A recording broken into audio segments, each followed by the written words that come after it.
Hello student.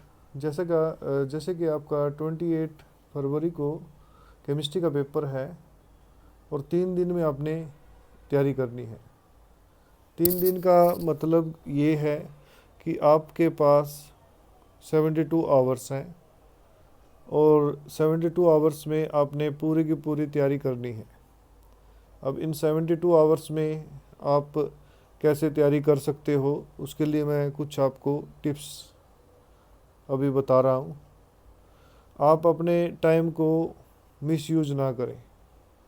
मतलब ये है कि अरे कोई नहीं, पेपर से एक दिन पहले पढ़ लेंगे। केमिस्ट्री के लिए बहुत कम समय मिला है आपको तैयारी करने के लिए। तो सबसे पहले आपने क्या करना है, सबसे पहले आपने जो एनसीईआरटी है उसको उठाना है। उठा के, इसमें ये नहीं है कि उठा के रख दिया। बायोमोलिक्यूल्स सबसे पहले आप करोगे और उसके बाद अमाइंस करोगे, उसके बाद आप डी एंड एफ ब्लॉक करोगे, उसके बाद कोऑर्डिनेशन कंपाउंड करोगे। ये आपने क्विक रिवीजन में लेना है। उसके बाद आप जो है गुरुकुल के सैम्पल पेपर के मैं ग्रुप में भी आपको सेंड कर दूंगा। आपने ऑप्शन टाइप क्वेश्चंस और मैंने कुछ एक पीडीएफ और स्लाइड भी आपको सेंड की थी, वो रिसेंड कर दूंगा। वो मल्टीपल चॉइस क्वेश्चंस आपने एनसीईआरटी में जो क्वेश्चंस जो फॉर्म है उनको आप स्किप कर सकते हो। आपने सिर्फ ये देखना है, ये करना है कि जो आपका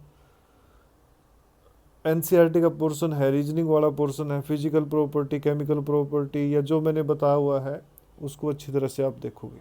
पहले दिन यानी आपको 25 फरवरी को आपने ये 4 चैप्टर ख़त्म कर देने हैं। Amines, biomolecules, D and F block, coordination compound. तो ये आपने अच्छी तरह से कर देना। नेक्स्ट डे में आपने क्या करना है, इन 4 लेसन को एक क्विक रिवीजन लेनी है। ये 4 लेसन क्विक रिवीजन करने के बाद आपने जो सॉल्यूशन है, इलेक्ट्रोकेमिस्ट्री है और केमिकल काइनेटिक्स है, उसको अच्छी तरह से कर देना है। ये नेक्स्ट डे में मतलब आपने 26 को क्या करना है, जो आपने ये 4 यूनिट पढ़ी थी इनको क्विक रिवीजन करनी है और 3 जो आपके चैप्टर हैं उन चैप्टर्स को अच्छी तरह से पढ़ना है।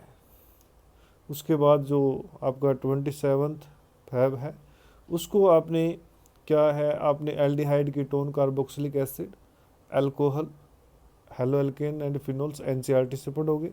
और जो गुरुकुल क्वेश्चन बैंक की सीरीज है वहाँ से मल्टीपल चॉइस क्वेश्चंस, एसर्जन्स, रीजन्स वो अच्छी तरह से करोगे। उसके बाद आपने ये काम निपटा लेना है दोपहर तक। दोपहर के बाद फिर एक बार सारे के सारे जो है चैप्टर्स रिवाइज करने हैं, यानी आपने 27 को ही सारा काम निपटा लेना है। और जो मैंने डे बिफोर एग्ज़ाम कहा था, जैसे कुछ है कि एफ ब्लॉक के कॉन्फ़िगरेशंस हैं उनको आप अच्छी तरह से याद कर लो और नेक्स्ट डे भी उनको थोड़ा सा एक बार रिवाइज करके जाए। टेंशन नहीं लेनी है, टेंशन से कुछ नहीं होगा। सिर्फ और सिर्फ आपने मेहनत करनी है और आपने जजमेंट नहीं करना अपने आप को कि मुझे चीज़ आती है नहीं आती है। जो आपकी बेस्ट है उसको और बेस्ट करके जाए। जो आपकी गुड है, बेटर, बेटर को बेस्ट कीजिए। ये नहीं है कि हाय ये मेरे को नहीं आता, ये चीज़ मुझे नहीं आती, ये तो मेरा क्वेश्चन रह गया। आपको जो आता है उसको फाइनल कीजिए, उसको पक्का कीजिए और कर कर के देखिए। आप रही बात है कि हम क्लास लगाएं या ना लगाएं, भाई जिसका जो डाउट है मेरे से व्हाट्सएप पे आप सेंड कीजिए, व्हाट्सएप पे भेजिए। आप कॉल कीजिए, कॉल करेंगे तो बेटर है।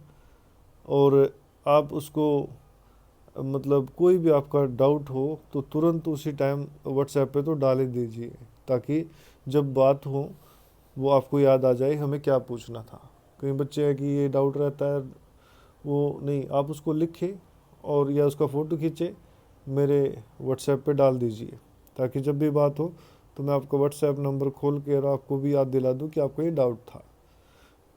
सभी बच्चे अच्छी तरह से पढ़ेंगे और ये नहीं है कि चलो भाई हो गया छोड़ो, नहीं, कुछ नहीं है।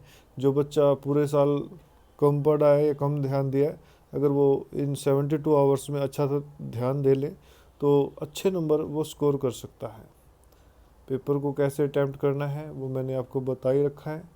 आप जो क्वेश्चन आपको आते हैं पहले अटैम्प्ट उनको कीजिए, जो क्वेश्चन आपको ठीक ठाक आते हैं उनको बाद में कीजिए, और पेपर को 2-3 बार पढ़िए। पेपर पढ़ने से आपको पता चल जाएगा कि इसमें पूछा क्या है। पेपर को बार बार पढ़ने से आपको सारा पेपर आपका आसानी से हो जाएगा। तो सभी बच्चे अच्छी तरह से तैयारी करें, बिना टेंशन के तैयारी करें, और जो भी आपका डाउट है मुझसे क्लियर कर लें। सभी बच्चे इस चीज़ पे ध्यान दें। क्लासेस का कोई मतलब नहीं है, आप सेल्फ स्टडी कीजिए, आराम से बैठ के कीजिए। आपका डाउट हो तो फिर आप आ सकते हो और मेरे से पूछ सकते हो। तो सभी बच्चे ध्यान रखें कि अच्छी तरह से आपने पढ़ना है। सभी बच्चे इस चीज़ को नोट करें। Thank you.